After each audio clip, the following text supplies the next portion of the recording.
Juma Moubarak à tous les musulmans qui nous suivent présentement. Vous êtes sur Savane TV, c'est le numéro 6 et le numéro 265 du bouquet Canal+, et sur la TNT également. Merci de nous renouveler votre fidélité et bonjour à tous. Et cette semaine, vous le savez, nous nous intéressons au Kokodonda, ce tissu traditionnel d'origine bobolaise qui a été valorisé ou encore qui est revenu à la mode à travers donc le styliste Bazemsi qui a décidé de recréer ou de retravailler ce paille-là. Aujourd'hui, on porte le Kokodonda fièrement. Nous partons à la découverte de ce tissu. Ça sera tout à l'heure avec le récapitulatif des témoignages. Et aujourd'hui, pour la revue de presse, nous serons avec le directeur de l'information de Savane Media. Et là, Jasmine Larabo va partager l'actualité avec nous. Et aujourd'hui, c'est vendredi. Vous avez droit à vos chroniques sécurité routière, mais également les rendez-vous du week-end. Et dans sécurité routière, on va vous montrer l'importance des triangles de sol et des triangles de présignalisation.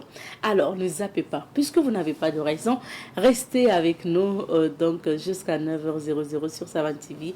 Nous partons donc pour la découverte du le Kokodonda, c'est sûr que vous connaissez, c'est maintenant un tissu labellisé, un paille labellisé Made in Burkina Faso. Et il faut rappeler que Kokodonda tire son nom, du nom du quartier Koko de Bobo Dioulasso. C'est d'ailleurs le quartier qui abrite notamment la plupart des teinturières et qui travaillent donc le Kokodonda. Et puis voilà, le nom Kokodonda tire donc son origine de ce quartier-là. Et vous le savez, c'est un tissu d'origine bobolaise et nous partons à la découverte de ce tissu-là à travers des témoignages. Nous nous sommes approchés d'une famille, notamment la famille Sissé, qui confectionne et commercialise ce tissu traditionnel à Ouagadougou. Alors, on va écouter les témoignages et on revient. Je suis Sissé Moumouni et pour Madame Sissé. Nous sommes au quartier Pissi, Bonham, plus précisément, de Ouagadougou. Et comment vous vous sentez dans le quartier? Est-ce que vous, à cause du fait que vous vendez la paille là où vous fabriquez, ce n'est pas un dérangement pour les voisins et les riverains? Pas du tout. Parce que nous avons vraiment eu une grande chance. Entre nous et nos voisins, c'est une grande famille. C'est une grande famille, donc on ne dérange personne. Nous-mêmes, on sait que des fois, on fait des efforts pour ne pas vraiment déranger les gens, mais les voisins nous comprennent. Ils voient que on n'a pas le choix. Ouais. Voilà. Donc tous nous comprennent. Que tous les voisins même admirent ce qu'on fait comme travail. Et puis que la famille s'est regroupée à Ouagadougou, étant donné que la famille c'était le travail c'est le travail de la famille à Bobo. Donc moi, étant adolescent, j'ai appris à faire ça avec ma maman, avec ma grande sœur.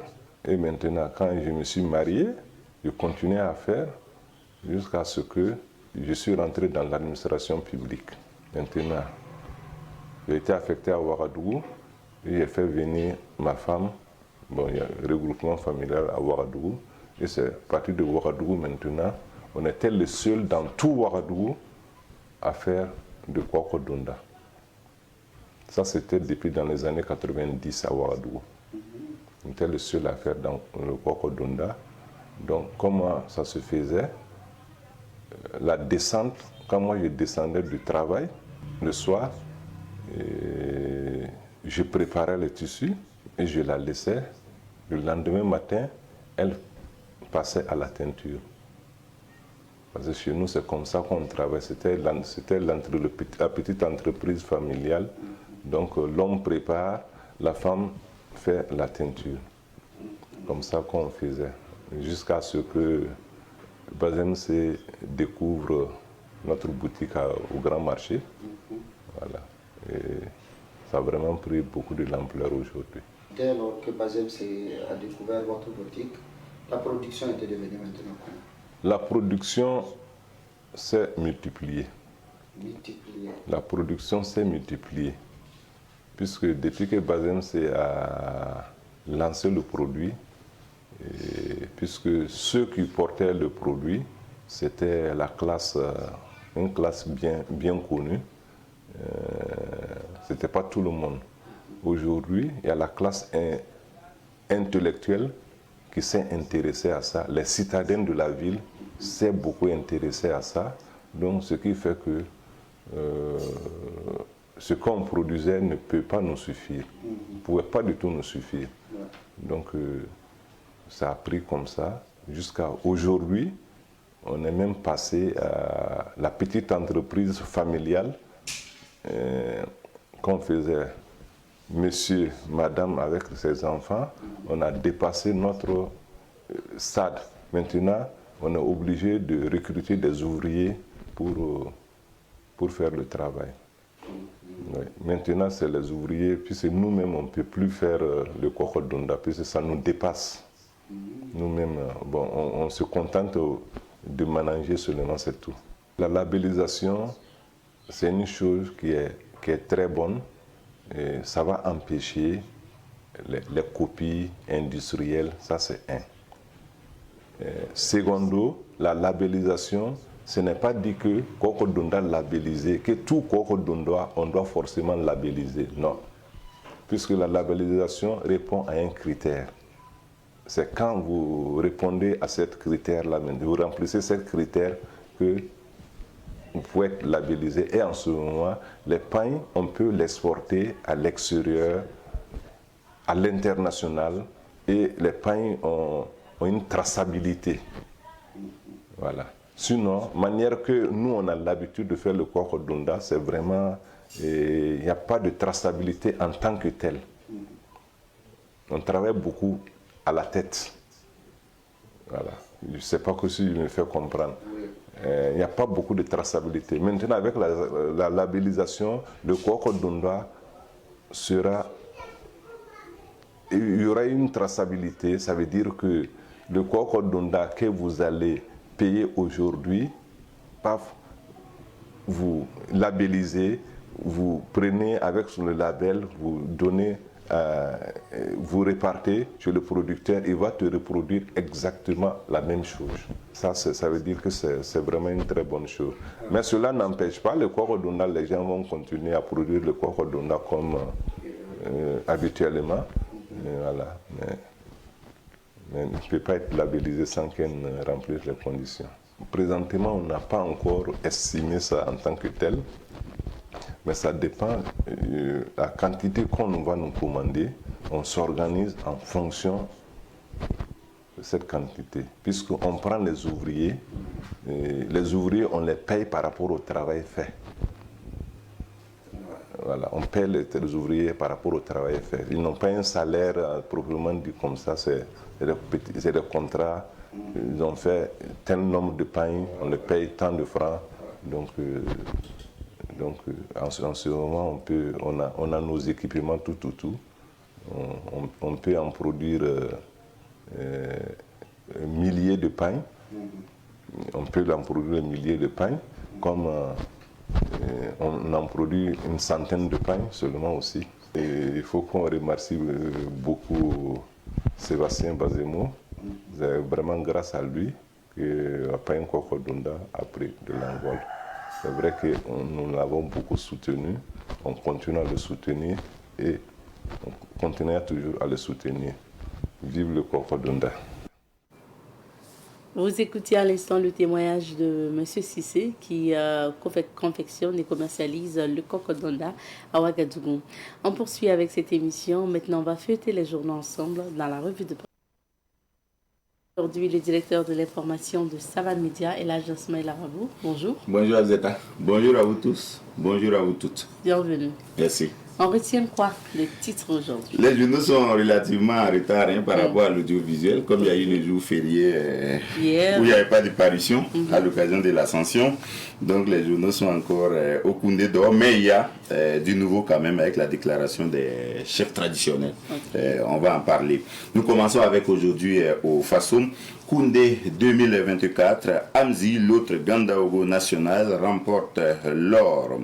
Conseil des ministres, recrutement de 2000 sous-officiers dans News du jour, rué vers l'or à Kaya Navio. Le web activiste Ibrahima Maïga donne des vivres et bourses aux veuves et orphelins des FDS sortis de piste d'un Boeing. C'est au Sénégal. Et puis Burkina Faso, lettre de protestation de l'unité d'action syndicale l'UAS au Premier ministre Apollinaire Kelem de Tambela Setali à la une de aujourd'hui au Faso, journée de l'Union européenne 2024 à Ouagam.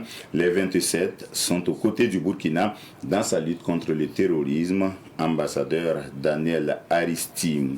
Meeting populaire pour une prolongation de la transition. Rendez-vous ce 11 mai au stade Konombo avec la CNAVC. Feka Foot, quand Samuel Eto'o tente de reprendre la main.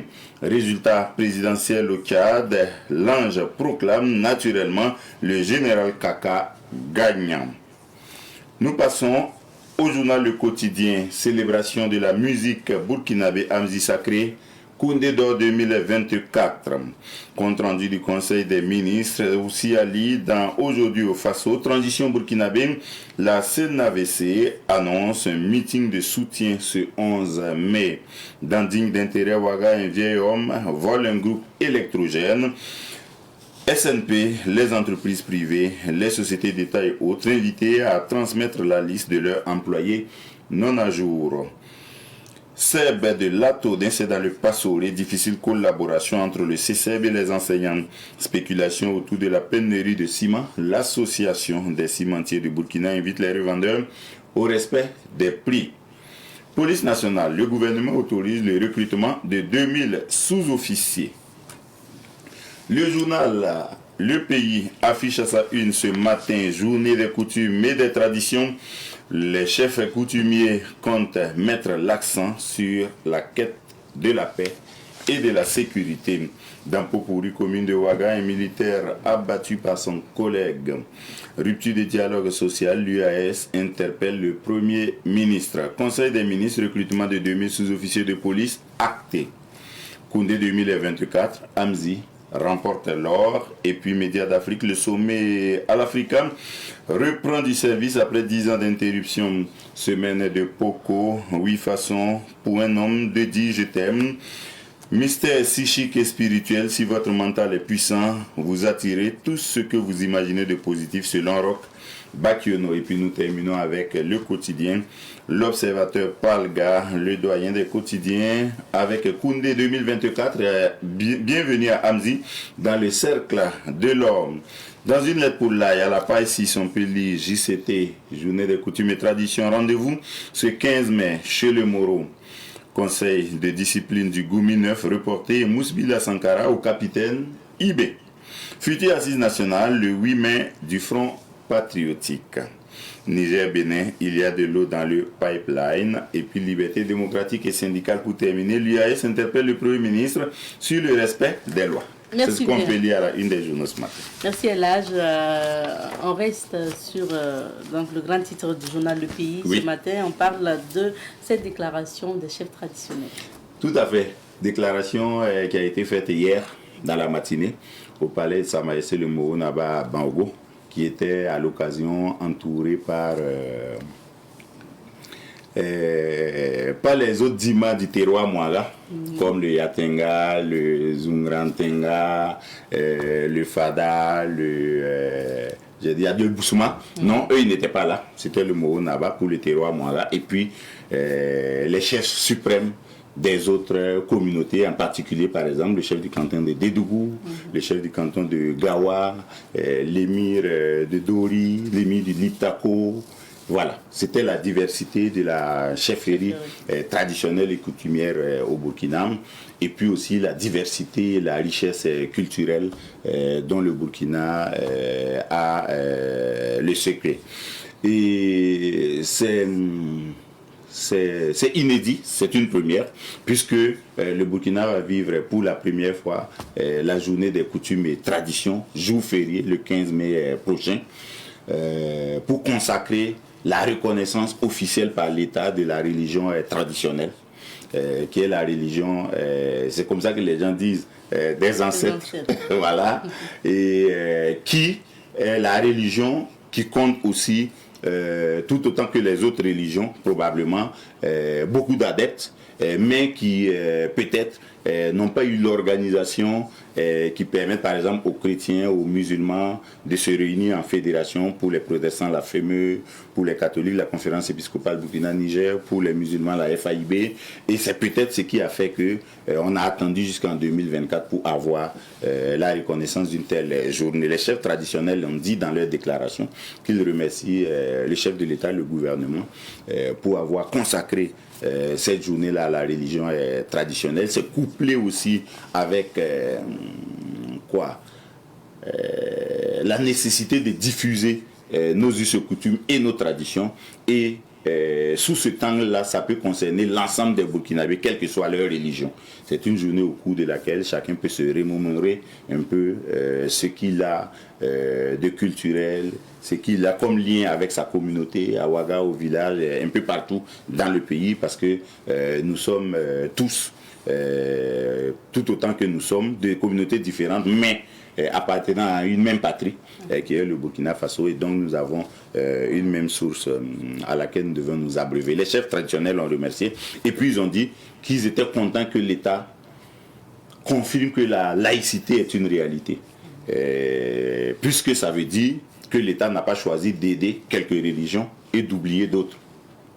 Donc ça renforce la laïcité de l'État, et puis ça donne l'occasion à ceux qui se sentaient oubliés, marginalisés, négligés, voilà, de reprendre confiance, voilà, et de se considérer comme croyants comme les autres, qui peuvent également, en au moins une journée dans l'année, se concentrer sur leur culte. Et le Moro Naba, qui a présidé, puisqu'il est le président du Conseil supérieur de la chefferie traditionnelle de coutumier, donc la rencontre d'hier, va recevoir du monde le 15.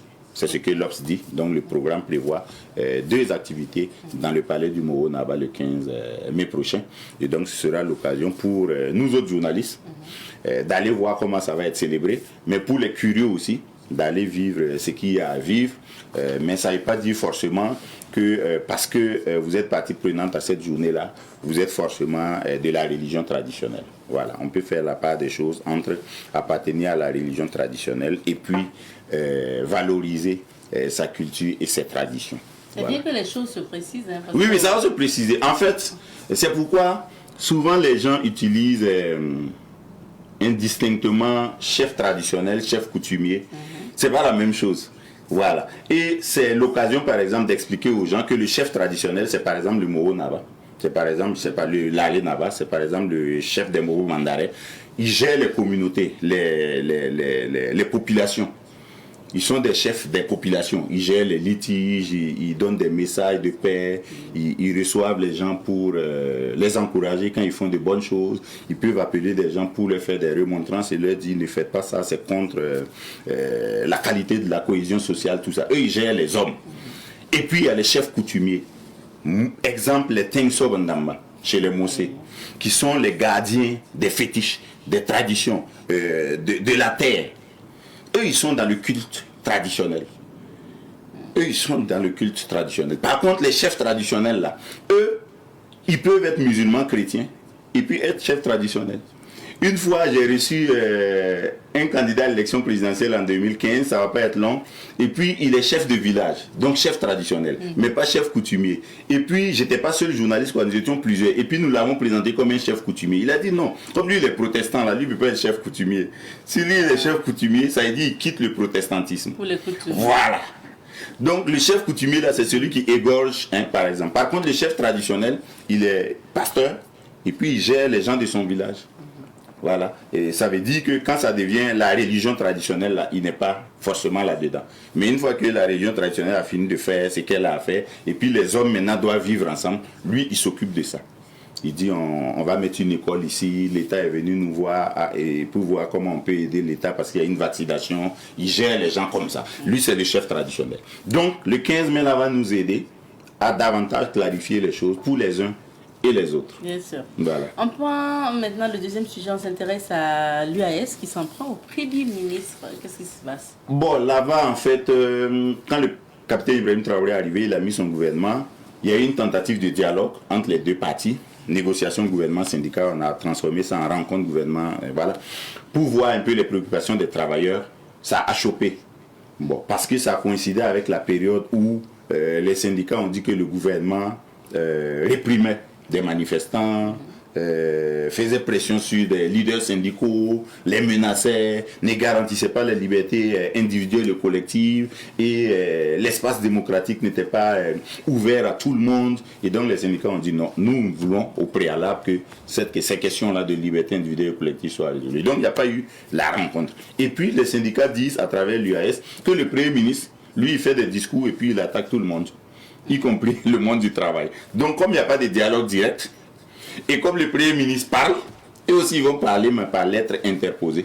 Et dans la lettre qu'ils ont sortie, les syndicats ont dit, par exemple, il faut rétablir dans ses droits de travail le secrétaire général de la CGTB, il faut exécuter les décisions de justice, il faut assurer les libertés individuelles et collectives, il faut respecter de façon globale les lois du Burkina Faso. C'est ce que l'UAS dit au Premier ministre. On va attendre la réaction du PM. Voilà. Peut-être lors d'une sortie. Tout à fait. Bon, lui, il fait les montées de couleurs et puis il décoche les flèches. Hein. C'est ça, j'ai failli dire ça aussi.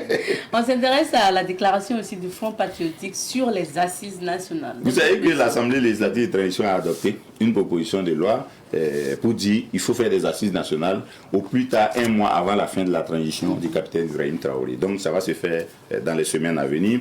Et puis le Front patriotique profite pour dire avant les assises, là, il faut régler un certain nombre de questions. Il faut lever la suspension sur les activités des partis politiques. Voilà. Ceux qui sont au front de force contre leur gré, là, il faut les ramener. Ceux qui sont en prison parce qu'ils ont opiné sur la vie du pays, il faut les libérer. Voilà. Et puis il faut faire en sorte que les conditions soient réunies pour qu'on fasse des assises inclusives où il va y avoir toutes les composantes de la communauté burkinabé. Bon, on attend de voir. Ça va pas être facile. Et pendant ce temps, le 11 mai, c'est samedi, et la coordination des OSC de la pour veille. transition, Oui. si vous voulez, Oui. de la veille citoyenne, Oui. annonce un meeting. C'est ça, c'est demain déjà, au stade municipal Dr Issou Joseph Onombo, face au palais du Moro Naba Banro. C'est pour demander la prolongation de la transition. Bon, maintenant quand on écoute les OSC là, ça va un peu dans tous les sens. Hein. Prolonger la transition, c'est de combien de temps? Moi j'ai entendu parfois 3 ans, d'autres fois 5 ans. Et puis il y en a qui disent, hey, il est là pour indéfiniment. C'est ça. Et donc on va attendre le message de demain pour en savoir davantage. On n'en sait pas plus d'abord, mais en tout cas l'enjeu c'est la mobilisation. Et après ça va être le message qui va être véhiculé et que l'ensemble de ces OSC de veille citoyenne là devraient partager avant les assises. Ok. Alors, on continue en culture. Amzi Sacré Koundé d'Or. Oui, devant Kaya Oto et devant Djeli Karim. Finalement, Djeli Karim s'en sort avec le Koundé du public.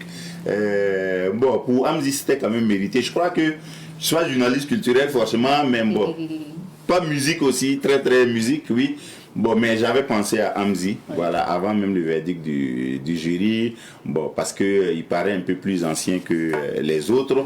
Et puis, bon, je crois qu'il est plus consommé, sa musique est plus consommée un peu plus diversement dans beaucoup plus de catégories socio-professionnelles, de tranches d'âge plus éclatées que Kaya Oto, bon, dont la tranche d'âge, je crois, des adeptes là doit être l'adolescence et puis plutôt les jeunes adultes, voilà, je crois. Mais Amzi, même les anciens, tout ça, aiment fredonner sa musique. Bon, et puis Djeli Karim, bon, je crois qu'il est percutant, mais les gens ne le connaissent pas un peu partout. Voilà, peut-être parce que sa musique est d'inspiration traditionnelle. C'est plus original, mais peut-être que ce n'est pas encore très diffusé. Et lui-même, il n'est pas encore très, je vais dire, il ne sait pas encore créer cette proximité-là avec le public tel que les gens pourraient le connaître. Mais davantage, il va le faire puisqu'il a eu le Koundé du public. C'est tout le mérite qu'il a. Bon, mais Amzi a eu un peu plus de temps que c'est normal qu'il ait été sacré Koundé d'or cette année. Je pense que pour les autres, les années à venir, Voilà. Et on termine avec le Tchad. Le Tchad, Kaka Mamad Déby, fils d'Idriss Déby Itno, le général, le maréchal défunt, est élu président du Tchad avec son 1% des suffrages. Il est suivi de Succès Masra, c'est ex ou Premier ministre. Son premier ministre, c'est son ex-premier ministre. Ah, c'est pas. Bon, ça nous a même étonné qu'il soit toujours premier ministre et puis candidat. Voilà. Après, lui, il a autour de 18%. Et puis, l'ancien premier ministre aussi, Albert Padaké, lui, il est crédité de 16%. Ça fait autour de 100%. Les autres, c'est vraiment, voilà, pas grand-chose. Bon, on imaginait que les choses allaient être comme ça parce que Succès Masra, qui pouvait déranger le président, est plutôt populaire dans la diaspora et puis dans les grandes villes du Tchad. Bon, alors que bien souvent, c'est le milieu rural qui a les plus gros effectifs d'électeurs. Et souvent, les présidents sortants là, c'est là-bas qu'ils mettent l'accent pour se faire élire. C'est là où il y a les gros effectifs qu'on fait son élection. Je crois que Kaka Déby en a profité. Maintenant, qu'est-ce qu'il va faire du Tchad? On attendra de voir. Merci bien, Ella. Merci beaucoup. On tourne maintenant dans quelques villes d'affaires pour découvrir les coups. La société IP+ vous offre la météo des affaires.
Météo des affaires vous a été offerte par la société IP+, le numéro 1 du haut débit.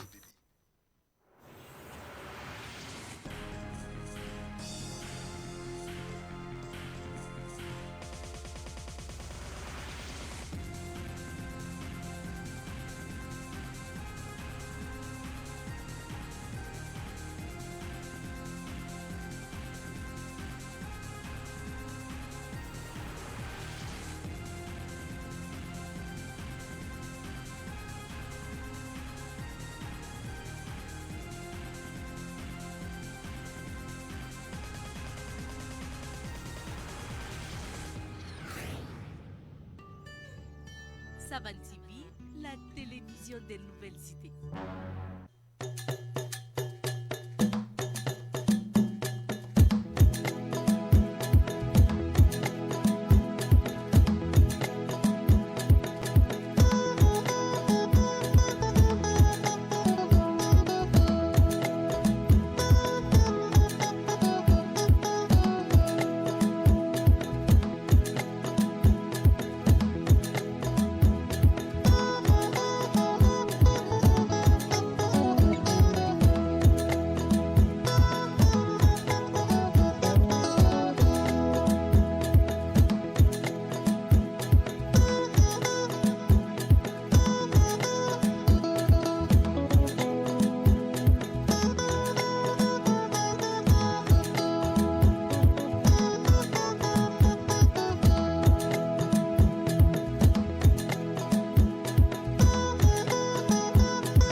Savan TV, la télévision des nouvelles idées.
Savan TV, la télévision des nouvelles idées.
Savan TV, la télévision des nouvelles idées.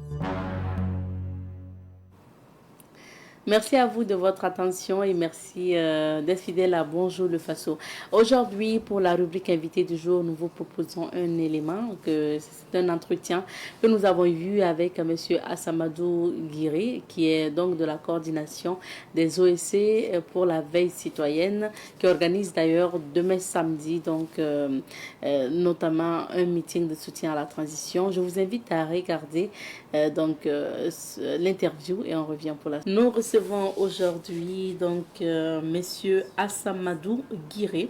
Il est le secrétaire général national de l'Alliance citoyenne panafricaine du Burkina Faso.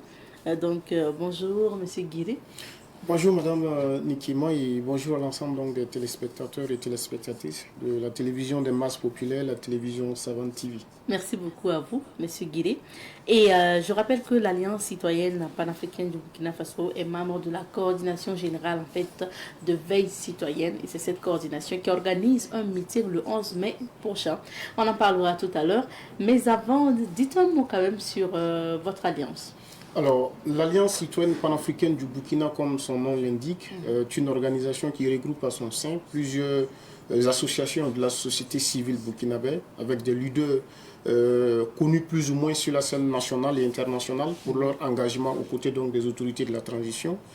Et comme son nom l'indique, c'est dans une logique donc, de promotion de la souveraineté ou aussi de la citoyenneté.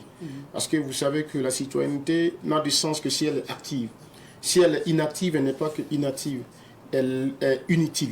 Et aujourd'hui, nous estimons que pour mettre en activité notre citoyenneté, il s'agit donc, il est important pour chaque Burkinabé, il est important pour chaque citoyen de s'organiser et aussi de se mettre ensemble et mener des actions concrètes allant dans le sens donc, du développement économique et social du pays, allant aussi dans le sens donc, de la reconquête de notre territoire national. Donc l'Alliance citoyenne panafricaine du Burkina a pour objectif principal faire la promotion donc, de la souveraineté nationale et aussi faire la promotion de la citoyenneté au niveau du Burkina et partout justement en Afrique. Parce que nous aussi notre combat a une autre dimension internationale, une dimension panafricaine.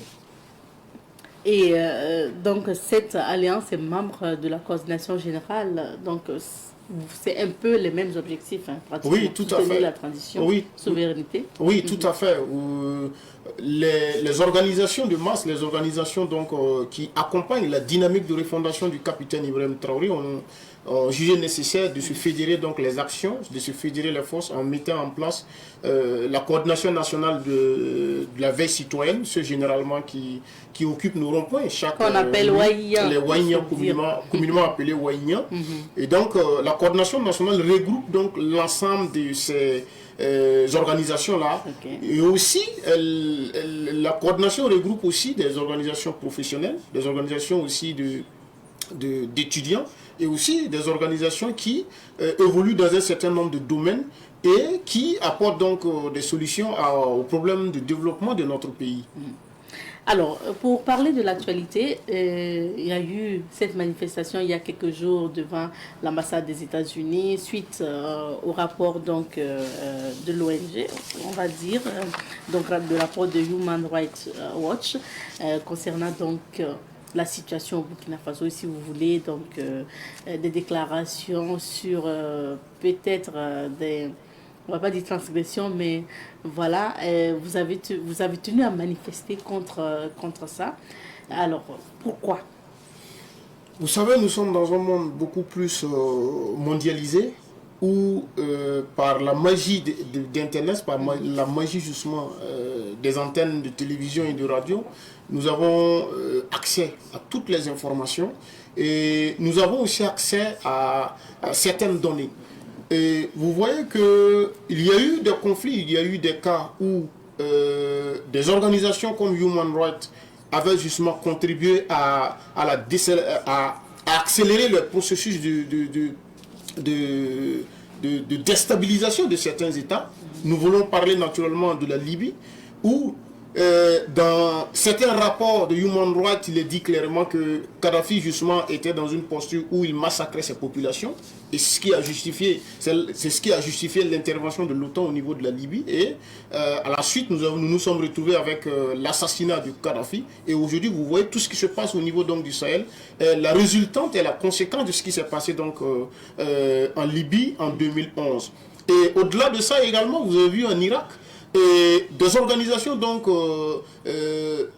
qui évoluent, ou du moins qui pensent, qui prétendent défendre les droits humains, avaient naturellement accusé les autorités irakiennes. Et à la suite, nous avons vu comment l'Irak a été bombardé. Et aussi, vous voyez aujourd'hui ce qui se passe en Israël avec les bombardements du Hamas, les bombardements donc de certains Palestiniens. Et nous estimons que nous n'avons pas la rigueur avec laquelle ces organisations condamnent ou du moins se prononcent sur les cas justement de violence au niveau du Burkina et même partout en Afrique. Ce n'est pas même avec la même rigueur que ces organisations-là condamnent ou du moins se prononcent sur les cas de situation donc au niveau de la Palestine. Donc nous estimons que il y a une sorte de deux poids, deux mesures. Et aussi nous estimons que les organisations, ou du moins les juridictions internationales ont toujours été instrumentalisées par certaines puissances. Et en partant justement de ces faits-là, nous estimons que le rapport de Human Rights a un objectif clair. Le rapport de Human Rights a une intention, une ambition politique, géopolitique et géostratégique. Et c'est celle, naturellement, d'intimider notre peuple à travers donc, les juridictions internationales, parce que vous avez vu que des organisations même ont saisi la Cour pénale internationale pour intervenir donc au niveau du Burkina Faso. Et nous estimons que c'est des attitudes qui, naturellement, dans les jours à venir, vous verrez que vont essayer de freiner l'élan révolutionnaire du peuple burkinabé. Et nous, en tant que citoyens, en tant que membres de la société civile, notre rôle, c'est de l'ingénierie sociale. Notre rôle, naturellement, c'est nous se prononcer sur tout ce qui est en rapport avec la situation nationale, raison pour laquelle nous nous sommes mobilisés le samedi dernier devant l'ambassade des États-Unis pour protester, dire que nous dire qu'il n'est plus question donc d'instrumentaliser les juridictions internationales, il n'est plus question d'intimider notre peuple. Et aussi, nous disons que en matière de droits humains, les États-Unis n'ont pas de droit à donner à qui que ce soit, au regard donc de ce que ils ont fait dans l'histoire, ce qu'ils ont fait en Israël, ce qu'ils ont fait donc en Libye, et aussi ce qu'ils ont fait en Moyen-Orient de façon globale. Donc pour vous, il faut déjà même contrer, il faut déjà protester pour que ces rapports de ces organisations de défense des droits humains ne vont pas plus loin. Quand on parle souvent donc d'exactions des forces de défense et de sécurité burkinabé ou de massacres et autres, pour vous, il faut tout de suite alerter, prévenir pour que ça ne va pas donc dans la déstabilisation carrément du pays. Oui, tout à fait, comme je le dis. Et sur place, qu'est-ce que vous avez fait? Quel est le message? Est-ce que vous avez eu à remettre un message aux autorités de l'ambassade? Oui, tout à fait, comme je le disais, notre rôle, nous sommes donc dans l'ingénierie sociale. Nous estimons qu'aujourd'hui, au XXIe siècle, la société civile a une part du pouvoir d'État, parce qu'avant, le pouvoir était concentré dans la main de l'élite, et aujourd'hui, le pouvoir est partagé, la société civile a une part de pouvoir. Et nous, aujourd'hui, nous estimons que nous représentons le peuple. Et ce n'est pas une prétention, mais nous estimons que nous sommes organisés en tant qu'entité du peuple, et nous parlons au nom du peuple. Et nous estimons qu'en tant que représentants, en tant qu'organisation de la société civile authentique du peuple, il est de notre devoir de dire aux États-Unis qu'il n'est pas question d'intimider notre peuple, il n'est pas question donc d'instrumentaliser les juridictions internationales. Et ce que nous avons fait naturellement le jour de la manifestation, il s'agissait d'exprimer notre mécontentement d'abord, et aussi adresser un message aux autorités, à la représentation diplomatique des États-Unis au niveau du Burkina Faso. Et nous avons produit une lettre de protestation. Nous avons remis donc cette lettre aux autorités, aux autorités américaines au niveau du Burkina Faso. Nous avons aussi convié la presse nationale et internationale pour dire ce que nous pensons réellement de la situation, de la lecture de Human Rights et aussi du communiqué conjoint des États-Unis et du Royaume-Uni, et dire que nous sommes plus que jamais mobilisés derrière la dynamique de refondation de notre pays, et qu'aucune puissance ne peut freiner donc l'élan révolutionnaire de ce peuple-là. Parlons maintenant donc des assises nationales ou des probables assises nationales, si vous voulez. En tout cas, les députés veulent donc les assises nationales, souhaitent ces assises nationales-là, puisqu'il y a eu donc vote de ce projet de loi-là. Alors, qu'est-ce que vous pensez de ça? Alors, nous estimons que on ne peut pas gouverner un pays sans un minimum de consensus. Le capitaine Ibrahim Traoré a pris le pouvoir le 30 septembre et il a convoqué toutes les forces vives de la nation pour naturellement dire la gestion du pouvoir comment la gestion du pouvoir devait se passer. Et nous sommes allés aux assises en octobre, et les assises, lors des assises, une charte avait été adoptée. Et dans l'adoption, dans la dite charte, il y avait un temps, il y avait un délai qui était accordé donc au président de la transition. Et dans la charte également, on a les forces vives de la nation ont décidé communément, unanimement, de choisir le capitaine Ibrahim Traoré pour diriger la transition. Et aussi avec les orientations claires, les objectifs clairs que la charte de la transition donnait. Et aussi, à l'issue donc des assises, nous avons eu plus ou moins des idées claires sur donc, les objectifs de la transition. Et nous sommes à quelques mois de la fin donc, de la période donnée au capitaine Ibrahim Traoré et ses camarades pour la gestion du pouvoir d'État. Et nous estimons qu'il est normal qu'on reconvoque les forces vives de la nation, dire réellement ce qui s'est passé au cours donc, de ces 30 mois, et aussi revenir sur les acquis, parce que nous estimons qu'en 30 mois, ou du moins pendant la gestion du capitaine Ibrahim Traoré et ses camarades, il y a eu beaucoup d'acquis, il y a eu beaucoup d'améliorations dans le processus de lutte contre l'insécurité au Burkina Faso. Et nous estimons que c'est un devoir d'État, c'est une responsabilité, c'est un engagement que le capitaine Ibrahim Traoré a pris devant toutes les forces vives de la nation. Et il est normal que nous puissions revenir à travers encore des assises, redéfinir certaines bases et aussi donner encore plus du temps au capitaine Ibrahim Traoré et ses camarades pour la reconquête du territoire de façon globale. Mais ça, en principe, ce sont les assises nationales qui décident. Oui, vous le dites déjà. Nous le disons parce que, comme je le disais, nous sommes dans la société civile, nous exprimons ce que nous pensons. Et nous aussi, notre volonté aujourd'hui, c'est que le capitaine Ibrahim Traoré et ses camarades, il n'est pas question de dire que nous allons retransmettre le pouvoir à un civil. Parce qu'il a fait ses preuves, actuellement les faits sont là, les chiffres sont là. Et en termes donc de montée en puissance de notre armée, aujourd'hui, nous faisons partie donc des armées les plus puissantes dans la sous-région. Et aussi, vous avez vu l'amélioration des conditions de vie, d'existence même de nos forces combattantes. Et aussi, vous avez vu du point de vue économique, toutes les réformes.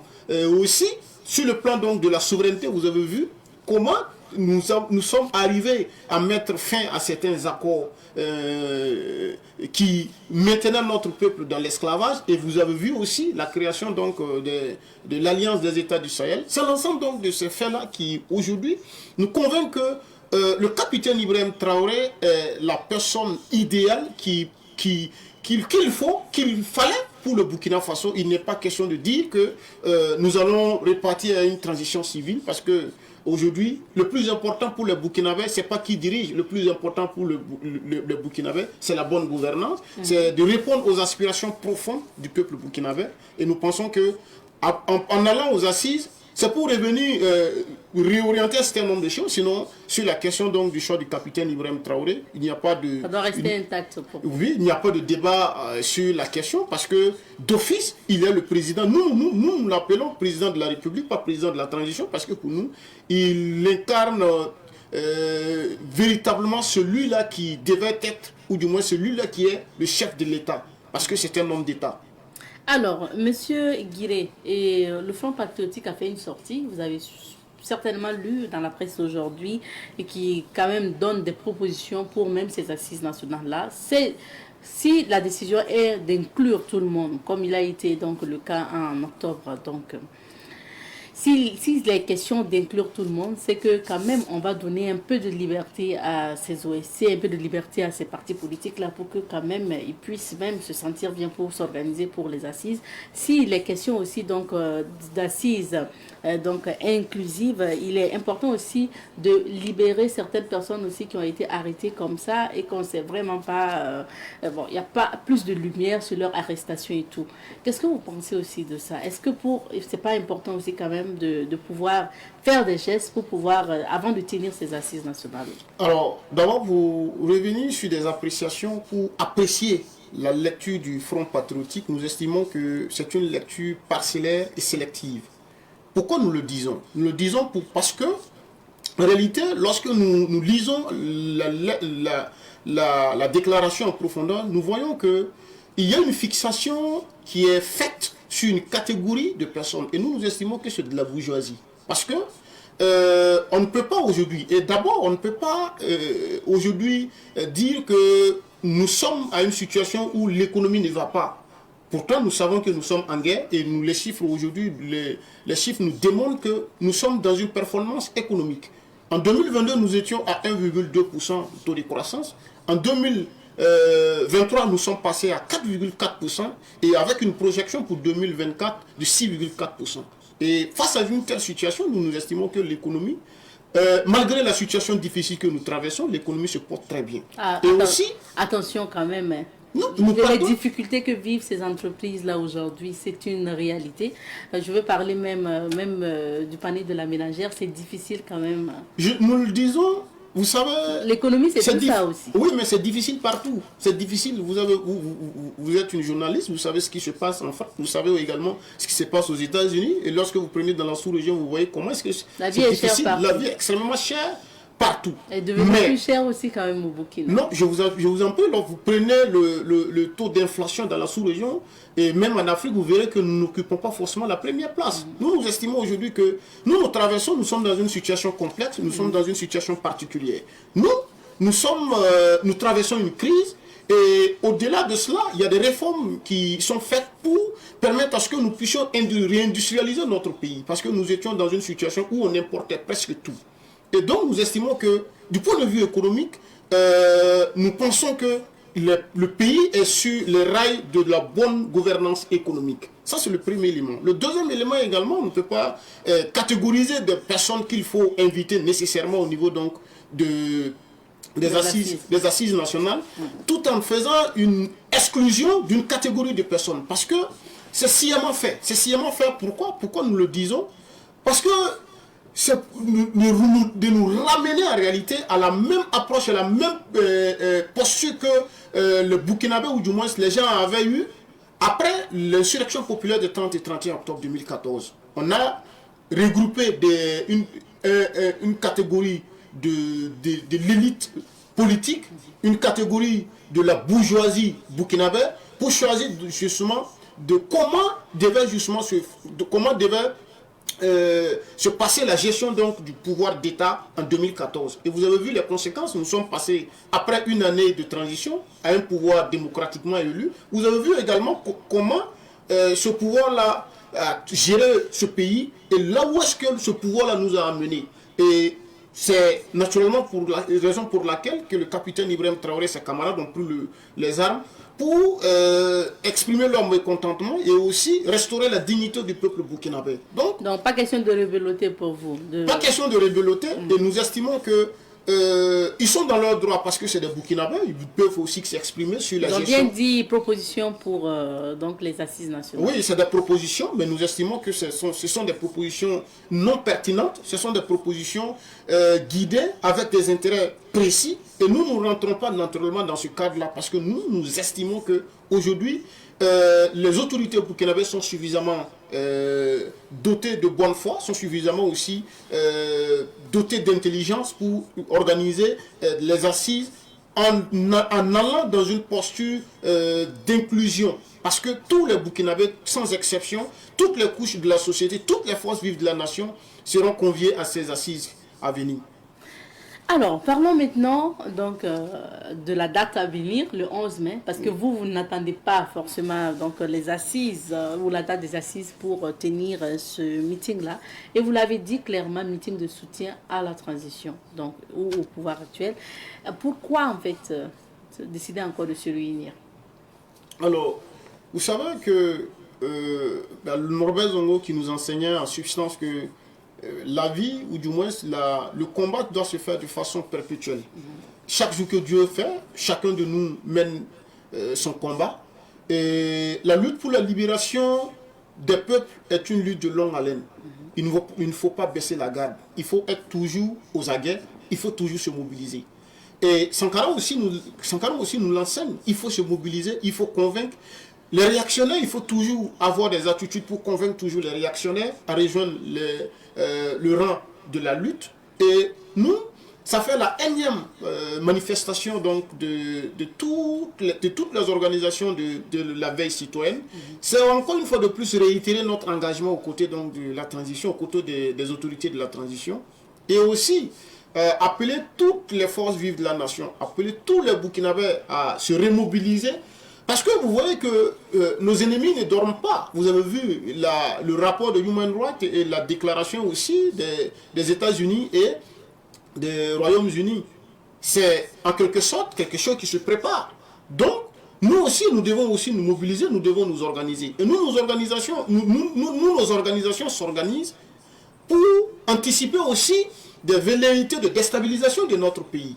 Ça, c'est le premier élément. Le deuxième élément également, en tant que camarade, parmi nous, il est aussi important de se retrouver et aussi de se parler et aussi de se dire un certain nombre de choses pour se redonner la force, parce que ce sont toutes les 13 régions qui seront mobilisées pour ce meeting, et ce sont des camarades qui seront au rendez-vous et nous aurons l'occasion justement de discuter encore avec ces camarades, communier encore avec ces camarades pour les luttes à venir.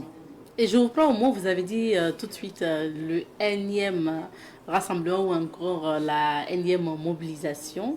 Alors, est-ce que ça ne fait pas trop, vous, de la veille citoyenne, ou vous, les pro-transition, vous faites assez de sorties, assez de regroupements, assez de meetings? Est-ce que ce n'est pas trop finalement? Moi, je pense que c'est très peu. Ah oui? C'est très peu parce que... Vu ce qu'on voit là? Oui, mais je vous dis que c'est très peu, pour la bonne et simple raison que lorsque vous regardez l'immensité du combat, l'immensité de ce qui nous attend comme défi, je vous assure que ce que nous faisons est très peu. Parce que le Burkina Faso est confronté à pas mal de défis. Du point de vue économique, nous avons abordé la question économique. Si vous partez également sur la question foncière, vous verrez qu'il y a tellement de soucis. Mais là, vous sortez pour soutenir la transition, oui, soutenir les autorités. Oui, mais pour soutenir la transition, parce que du point de vue économique, il y a des réformes. Il y a eu combien d'usines en moins d'une année que le capitaine Ibrahim Traoré et ses camarades ont implantées dans notre pays? Il y a eu combien de réformes? Vous avez vu, aujourd'hui, nous avons notre raffinerie d'or. Aujourd'hui, quoi qu'on dise, nous avons l'APEC, nous avons des usines de tomates qui sont en production. Vous avez vu tout récemment avec les tracteurs qui sont arrivés pour nos paysans. Au-delà de ça, vous avez vu comment, au niveau sanitaire, il y a des prix de certaines prestations qui ont été réduits. Mais je vous assure que c'est l'ensemble donc de ces réformes, c'est l'ensemble de ces décisions qui, nous, aujourd'hui, nous convainc qu'il ne faut pas s'asseoir. Il faut se mobiliser chaque jour que Dieu fait. Chaque jour pour lui dire que vous êtes là. Oui, chaque jour que Dieu fait, il faut se mobiliser, il faut s'organiser. Parce qu'en réalité, dans une telle lutte, dès que vous baissez la garde, je vous assure que vous vous ferez fracasser le crâne. Parce que Sankara est un exemple palpable. Lumumba est un exemple palpable. Et même dans la sous-région, lorsque vous prenez un président comme le président Laurent Gbagbo, c'est un cas palpable. Mais on ne baisse jamais la garde dans la lutte pour la reconquête de la souveraineté et dans la lutte pour la libération des peuples. En Chine, je vous assure que le Parti communiste chinois a été créé en 1921. Mais la révolution chinoise a abouti en 1949. Ça veut dire que ça a pris du temps. Mais c'était des organisations, c'était des rencontres. Vous prenez la révolution bolchevique, la révolution en Russie. Dans tous les pays où il y a eu des changements radicaux, dans tous les pays où il y a eu de révolution, je vous assure que les révolutionnaires n'ont jamais baissé la garde. Et nous estimons que nous ne devons pas baisser la garde jusqu'à ce qu'on libère totalement notre pays. Il y a beaucoup d'accords aujourd'hui qu'il faut encore dénoncer. Il y a beaucoup d'attitudes encore qu'il faut encore dénoncer. Vous avez vu aujourd'hui, au niveau donc du monde scolaire et universitaire, regardez le niveau dans lequel nous sommes. Nous sommes toujours dans une situation très peu enviable. Et nous estimons que c'est des réformes, c'est des actions, c'est des initiatives qu'il faut pour permettre à ce que véritablement notre pays soit sur la bonne voie pour le développement économique et social. Et nous, notre objectif aussi, c'est la construction de la superpuissance burkinabé. Vous avez vu les drones, vous avez vu également les armes que nous avons acquis. En réalité, c'est pour nous construire. Nous voulons être une puissance dans la sous-région, nous voulons être une puissance dans le monde. Monsieur Guiré, on revient sur l'organisation pratique du 11 mai. Donc, c'est un meeting, je crois. Oui, c'est un meeting. Comment ça va se passer en termes de mobilisation? Qu'est-ce que vous attendez et tout? Nous attendons plus de 30 000 personnes Et à l'occasion donc de ce meeting, nous aurons l'opportunité d'adresser un message aux forces de défense et de sécurité, aux autorités actuelles et aussi à toute la nation. Et nous allons convier toute la presse nationale et internationale à ce rendez-vous. Nous allons aussi discuter entre camarades et aussi chercher à collecter des fonds pour soutenir donc l'effort de paix en cours au Burkina Faso. Et vous l'avez dit, il y a une mobilisation partout dans les 13 régions. Comment ça va se passer? Est-ce que tout le monde converge vers là ou c'est décentralisé, si on veut? Non, parce que je pense qu'après ce meeting, les régions aussi auront l'opportunité d'organiser des grands meetings de soutien. Mais pour ce meeting-là, les camarades viendront à Ouagadougou pour qu'on puisse ensemble adresser ou du moins manifester notre soutien au camarade capitaine Ibrahim Traoré et aussi ses camarades. Et ça se passe le 11 mai, où ça? C'est le 11 mai au stade municipal Joseph Konombo de Ouagadougou, à partir donc de 8h. À 8h déjà, tout le monde doit être présent au niveau donc, du stade. Et je vous assure qu'il y aura de grosses surprises. Il y aura de grosses surprises et aussi il y aura beaucoup de grandes propositions, de grandes décisions venant donc des soutiens de la transition. Et qui est-ce que en fait vous avez convié à ce meeting? Nous avons convié presque toute la population. Toute la population, sans exception. Il y a des gens. Vous parlez de surprise, il y a des invités peut-être. Oui, il y a des invités. Nous avons adressé des correspondances aux organisations de masse, aux organisations professionnelles, aux syndicats. Nous avons invité presque toutes les couches de la société et puis la plupart des leaders, que ce soit des anciens dirigeants, des anciennes autorités. Nous avons convié pas mal de personnes à être au rendez-vous parce que nous voulons aussi, nous ne sommes pas dans une posture d'exclusion parce que nous estimons que notre rôle, c'est de convaincre ceux-là qui n'ont pas encore compris la dynamique actuelle qu'il est temps pour nous de vivre la révolution et de refonder notre pays. Maintenant, pour rester toujours sur le meeting, le 11 mai, comme vous l'avez dit, quel sera le message phare qu'au sortir de ce meeting-là, chacun va retenir? Le message phare, c'est la solidarité nationale. Et la solidarité nationale implique la solidarité autour de la dynamique actuelle, la dynamique de refondation de notre pays. Parce que nous estimons que nous sommes en guerre. Nous sommes en guerre contre à la fois des groupes armés terroristes, mais aussi nous sommes en guerre contre une coalition d'États qui veulent nous maintenir dans une situation d'esclavage. Parce que le monde est fait ainsi. Dès lors que vous ne vous responsabilisez pas, si vous êtes faible, c'est les forts qui vont vous réduire en néant. Donc nous estimons que le message fort, c'est la solidarité nationale, c'est la solidarité autour donc, de la dynamique de refondation de notre pays, et aussi, c'est de dire que nous réitérons notre engagement auprès du capitaine Ibrahim Traoré et ses camarades. C'est de dire qu'au soir des assises nationales, il doit rester le président. Oui, nous estimons ça. Nous ne faisons pas ce débat parce que nous savons d'office que le capitaine Ibrahim Traoré, au soir des assises, sera le président et il est d'office le président. Et ce que nous voulons, c'est proposer encore, donner encore plus de délai et même ne pas donner de délai. C'est pour nous, le capitaine Ibrahim Traoré peut gérer comme ça, sans délai, jusqu'à ce qu'on libère totalement le pays avant de parler avant de décider de comment si organiser les élections ou pas. Voilà, parce que les élections aujourd'hui ne sont pas une priorité pour le Burkinabé. Aujourd'hui, vous savez que nous avons des problèmes d'électricité.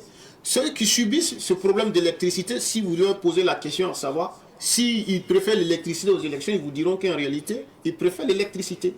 Parce que ça permet de vivre, de survivre, ça permet aussi de s'épanouir. Ça, c'est le premier élément. Le deuxième élément, lorsque vous partez à Falangoutou, lorsque vous repartez dans la région de l'Est, vous partez au nord, la première priorité des Burkinabés, c'est la sécurité.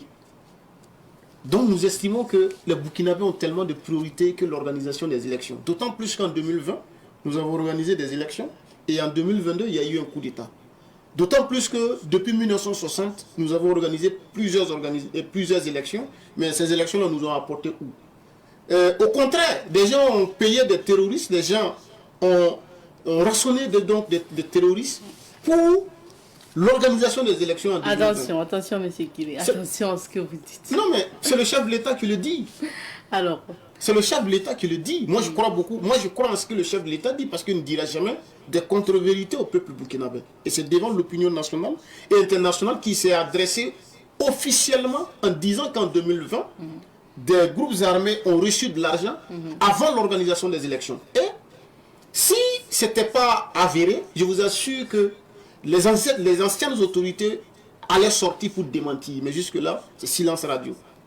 Merci bien, M. Guiré. On me signale qu'on a épuisé notre temps. Donc, merci à vous d'être passé. On sera là. Je vais parler de la presse, de Savane Média aussi, pour notamment la couverture médiatique de votre activité. C'est le 11 mai, vous l'avez dit. Tout à fait. Donc, au stade municipal pour ce meeting de soutien à la transition. Merci à vous d'être passé sur le plateau de Bonjour le Faso. Merci. On va s'arrêter ici pour l'entretien d'aujourd'hui.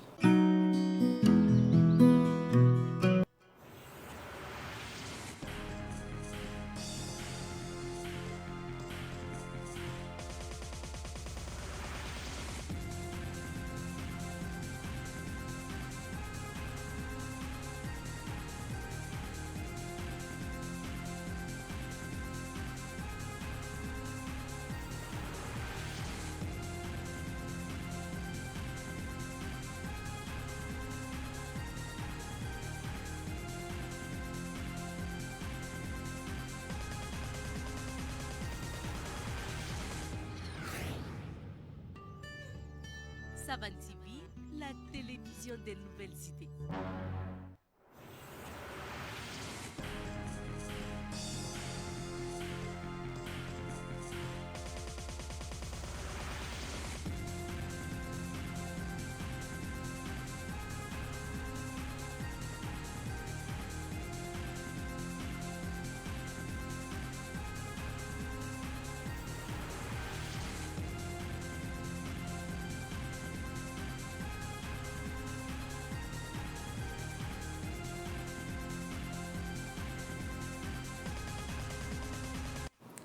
Nous sommes de retour sur ce plateau et en direct pour poursuivre l'émission.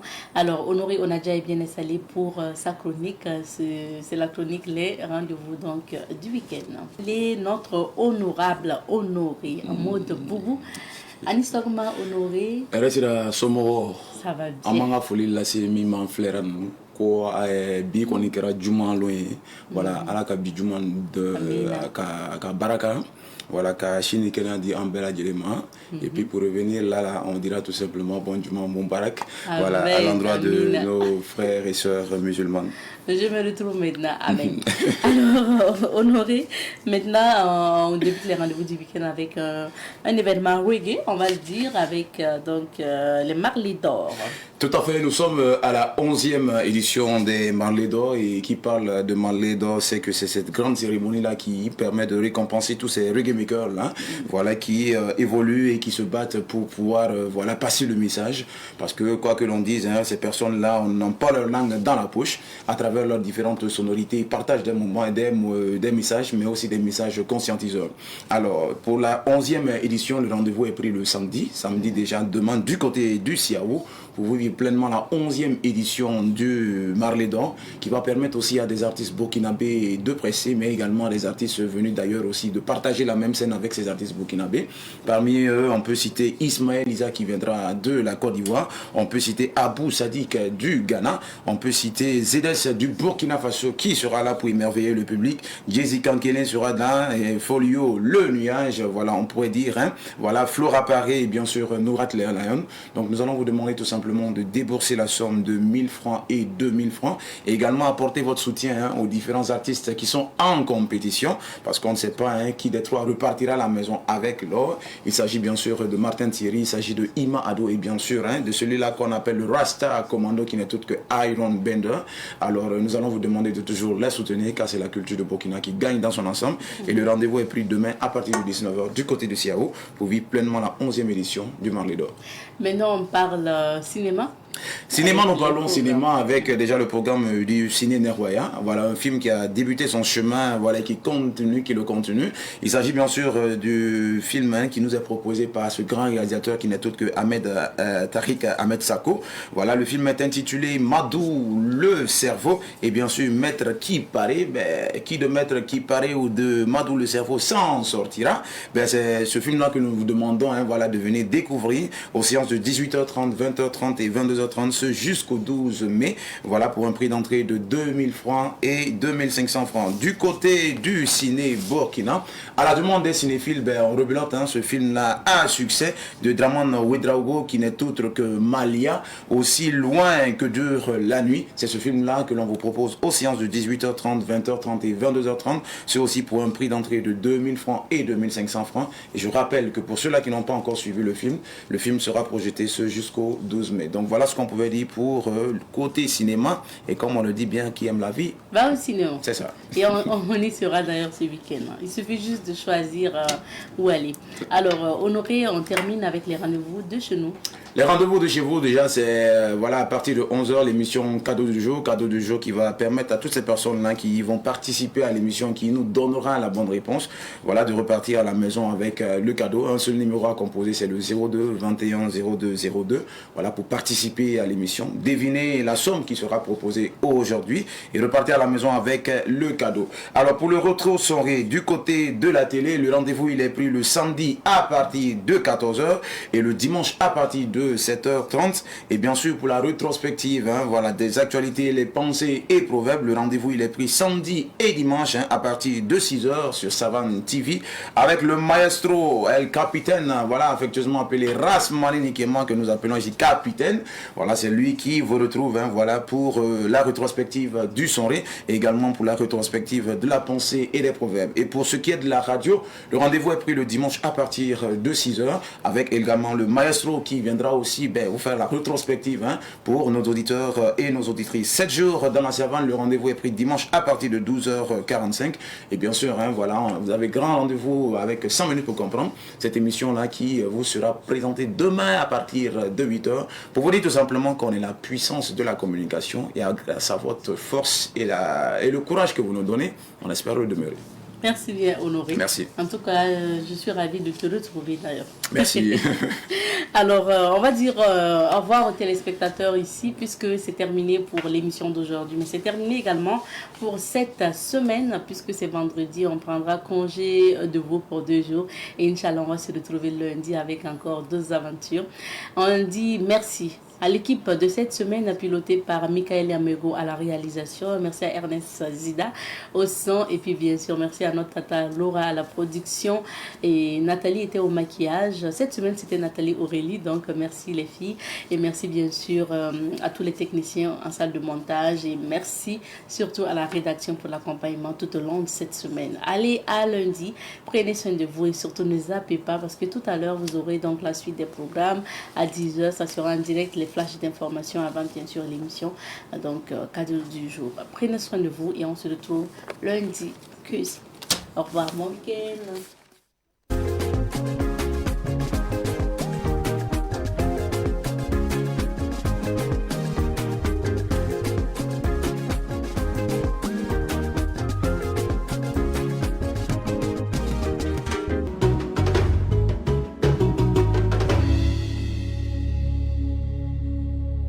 L'association Théâtre